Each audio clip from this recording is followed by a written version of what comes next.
महाराष्ट्रात सध्या ऑनलाईन रमीचे जाळे मोठ्या प्रमाणावर पसरले असून अनेक तरुण त्याच्या विळख्यात अडकत आहेत।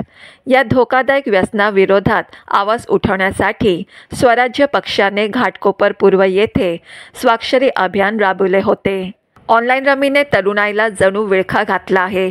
त्याला खतपाणी घालण्यासाठी महाराष्ट्रातील काही मोठे कलाकार या जुगार खेळाच्या जाहिराती करत आहेत।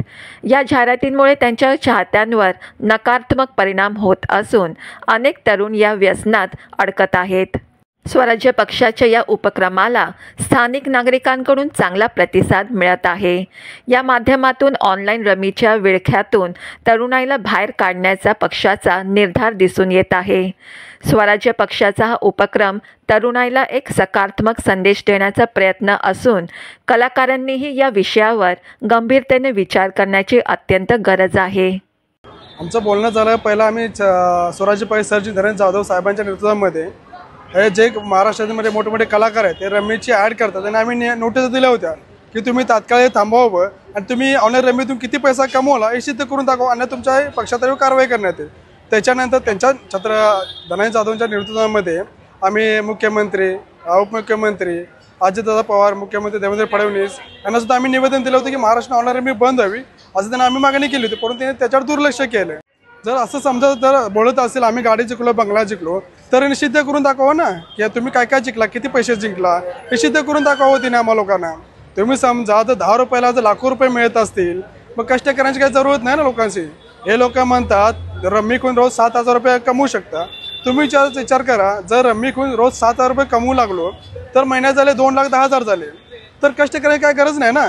देवेंद्र फडणवीस ते साहेबांना म्हणतो तुम्ही मग ऑनलाईन रमीची धडे शिकवा प्रत्येक शाळेमध्ये, हेच आमची मागणी आहे। जर तुम्हाला 27% टॅक्स मिळणार असेल म्हणून जर तुम्ही ऑनलाईन रमी महाराष्ट्र बंद करत नसाल तर मुलांचं भविष्य दावणीला बांधणार असाल हे चुकीचं आहे ना। हे स्वराज्य पैसे खपून घेणार नाही आणि येत्या काळामध्ये जर महाराष्ट्रामध्ये ऑनलाईन रमी बंद नाही केली तर आम्ही कठोर पाऊल उचलू। महाराष्ट्र स्वराज्य पक्षप्रमुख संभाजीराजे छत्रपती, सरचिटणीस धनंजय भाऊ जाधव, राज्य उपाध्यक्ष अंकुश बाबा कदम यांच्या नेतृत्वाखाली ही स्वाक्षरी मोहीम इथे आयोजित केली आहे। सगळ्यात अगोदर सर्वात महत्त्वाची बाब अशी की आज महाराष्ट्रातील जी नवीन पिढी आहे ती या ऑनलाईन जुगारामध्ये अडकलेली आहे। जे सरकार आहे आणि सरकार या कंपन्यांना पाठीशी घालत आहे। ज्या कंपनीज आहेत त्या सर्व काही हा जुगारच असून पण त्याला अशा प्रकारे दाखवतात की हा ऑनलाईन गेम आहे आणि ऑनलाईन गेमिंगच्या स्वरूपामध्ये ते लोकांच्या समोर प्रसारित करत आहेत। त्यासोबत या सर्व गेम्सला जे मोठमोठे क्रिकेटर्स असतील किंवा अभिनेते असतील ते ॲडव्हर्टाईज करतात आणि त्यामुळे त्यांना फॉलो करणारे जे लोक आहेत ते या मोठ्या चक्रामध्ये अडकत चाललेत आणि त्यांचा जो लॉस आहे तो वाढत चाललेला आहे। खूपसे लोक असे आहेत जे शेवटी आता आत्महत्येच्या स्टेपपर्यंत येऊन पोचलेले आहेत। 15 दिवसापूर्वी आम्ही जेव्हा हे इन्व्हाइट घेऊन एका मित्राच्या घरी गेलो होतो त्यावेळी त्यांनी सांगितलं की त्याचा दुसरा एक मित्र आहे जो घनसोलीला राहतो आणि त्यांनी तिथे आत्महत्या केली होती ह्याच कारणासाठी की त्याने गेम स्टार्ट केला।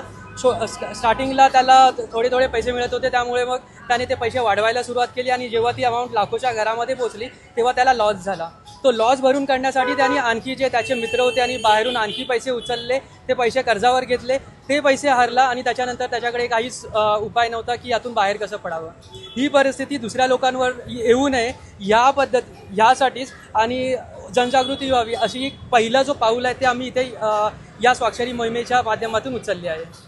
एक जी प्रत आहे ती पोलिसांकडे जाईल, एक आमचे अंकुश बाबा कदम पुण्याच्या ऑफिसला जाईल आणि त्याचबरोबर पुढे जाऊन जी याचिका असेल या संदर्भामध्ये त्यासाठी याचा उपयोग होईल। म्हणजे कोर्टालाही समजेल की किती लोक ह्या ज्या ऑनलाईन गेम्स आहेत जो जुगार आहे त्याच्या अगेन्स्ट आहेत आणि किती लोकांनी आम्हाला समर्थन दाखवलं आहे आणि यापुढे हे असंच जो काम आहे ते आम्ही मुंबईमध्ये प्रत्येक शहरामध्ये प्रत्येक स्टेशनवर करणार आहोत।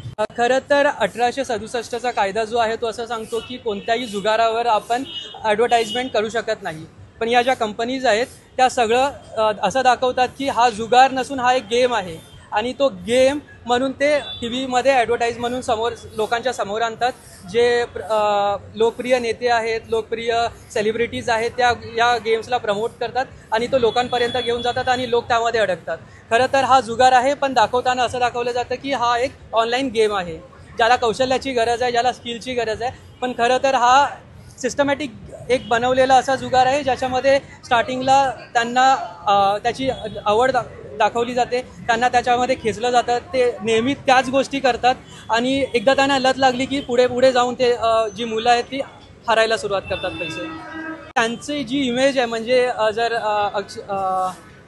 आपण काही अभिनेते बघितले तर त्यांनी मोठमोठे म्हणजे शिवाजी महाराज असतील किंवा तानाजी मालुसरे यांच्यासारख्या मोठ्या भूमिका केल्या आहेत. तर त्यांनी ह्या ॲडव्हर्टायझिंग पासून दूर राहिलं पाहिजे किंवा अशा या काही म्हणजे गुटखा असेल किंवा जुगार असेल यापासून दूर राहिलं पाहिजे, जेणेकरून त्यांना फॉलो करणारे लोक या ज्या वेळक्यात कमी अडकतील.